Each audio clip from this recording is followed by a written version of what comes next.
जब भी हम कोई लक्ष्य बनाते हैं तो हमारा पूरा का पूरा जो ध्यान होता है उस लक्ष्य को प्राप्त करने में, यानी उसकी जो एंड पॉइंट होती है, जो टारगेट होती है, उस पे जाकर के अटक जाता है। जबकि तरीका ये होता है कि जब भी आप कोई लक्ष्य बनाएं तो उस लक्ष्य को प्राप्त करने के बीच, यानी जो यात्राओं में जो यातनाएं होगी, जो समस्याएं होगी, वो समस्या आपको परिपूर्ण बनाएगी, वो समस्या आपको मैच्योर बनाएगी। आपने देखा होगा कि जो पुरानी तीर्थ स्थल हुआ करते थे ना, चाहे वो पुराने जमानों में कोई भी, वो पहाड़ों पे होते थे। इमारतें जो होती थी वो भी पहाड़ों पे होते थे। वो इसलिए नहीं कि वहां पे लोग ना पहुंच पाएंगे, इसलिए होती थी कि ताकि वहां पे आने के लिए आपकी जो संकटें झेलनी होगी, जो रास्ते देखने होंगे, वो रास्ते आपको इतनी परिपूर्ण बना देंगे, वो रास्ते आपको इतना सारी चीजें सिखा देंगे ना, जो उसका मकसद होता था वो मकसद पूरा हो जाएगा। तो ये जरूरी नहीं है, जैसे कोई यूपीएससी की तैयारी कर रहा है तो इसका मतलब ये नहीं है कि वो अफसर बन ही जाएगा, लेकिन यूपीएससी की जो तैयारी की जो प्रक्रिया होगी ना, उसे अफसर तो नहीं लेकिन कुछ और बना देगी।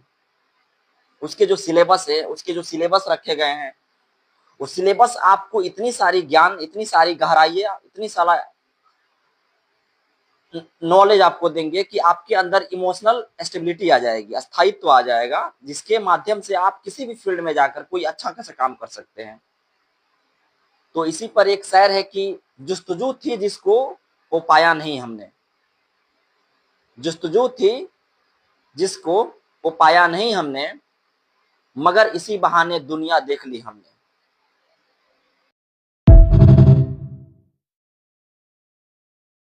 जब भी हम कोई लक्ष्य बनाते हैं तो हमारा पूरा का पूरा जो ध्यान होता है उस लक्ष्य को प्राप्त करने में, यानी उसकी जो एंड पॉइंट होती है, जो टारगेट होती है, उस पे जाकर के अटक जाता है। जबकि तरीका ये होता है कि जब भी आप कोई लक्ष्य बनाएं तो उस लक्ष्य को प्राप्त करने के बीच, यानी जो यात्राओं में जो यातनाएं होगी, जो समस्याएं होगी, वो समस्या आपको परिपूर्ण बनाएगी, वो समस्या आपको मैच्योर बनाएगी। आपने देखा होगा कि जो पुरानी तीर्थ स्थल हुआ करते थे ना, चाहे वो पुराने जमानों में कोई भी, वो पहाड़ों पे होते थे। इमारतें जो होती थी वो भी पहाड़ों पे होते थे। वो इसलिए नहीं कि वहां पे लोग ना पहुंच पाएंगे, इसलिए होती थी कि ताकि वहां पे आने के लिए आपकी जो संकटें झेलनी होगी, जो रास्ते देखने होंगे, वो रास्ते आपको इतनी परिपूर्ण बना देंगे, वो रास्ते आपको इतना सारी चीजें सिखा देंगे ना, जो उसका मकसद होता था वो मकसद पूरा हो जाएगा। तो ये जरूरी नहीं है, जैसे कोई यूपीएससी की तैयारी कर रहा है तो